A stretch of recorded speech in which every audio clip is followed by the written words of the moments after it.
هذا وقد توجه مجموعة من المتظاهرين نحو حرم جامعة البحرين بمنطقة الصخير، واقتحموا عنوة البوابة الرئيسية وعملوا على إثارة الرعب والشغب بين صفوف الطلبة والهيئة التعليمية.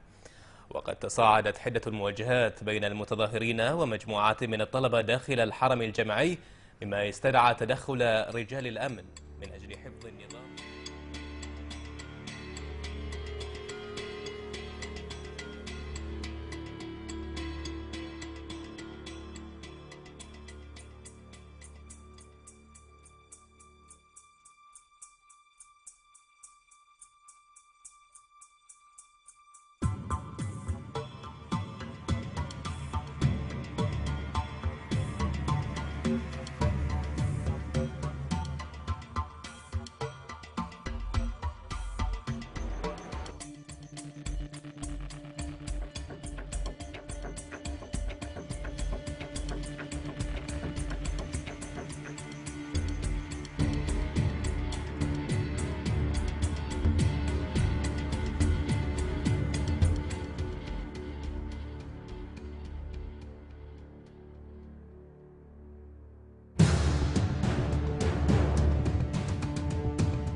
سوف نبقى هنا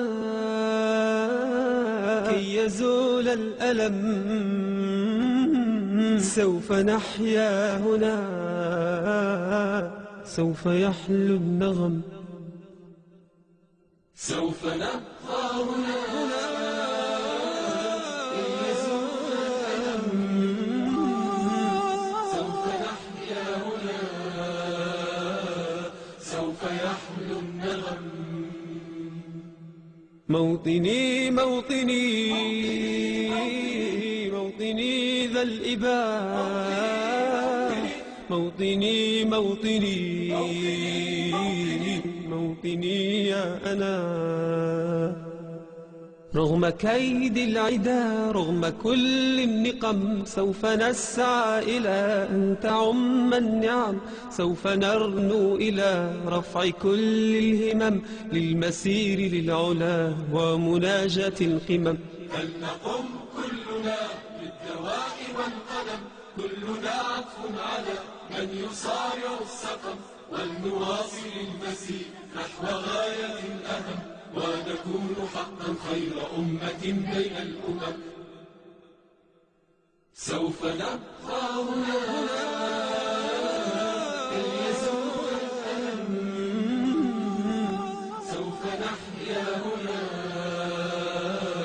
سوف يحلو النغم. سوف نبقى هنا كي يزول الألم، سوف نحيا هنا، سوف يحلو النغم. كم سهرنا من ليالي للصباح لا ننم، كم عراقيل كسرنا، كم حفظنا من رزم، كم جسور قد عبرنا، كم ذرفنا من حمم. نبتغي صيد المعالي، نبتغي رأس الهرم، نقضي ساعات طوال نستقي علم العجم، نستهين كل غالي كي نحقق الحلم. إن سئمنا لا نبالي بل نسير للأمل، إن قمة الجبال تستحق لا جرم. سوف نبقى هنا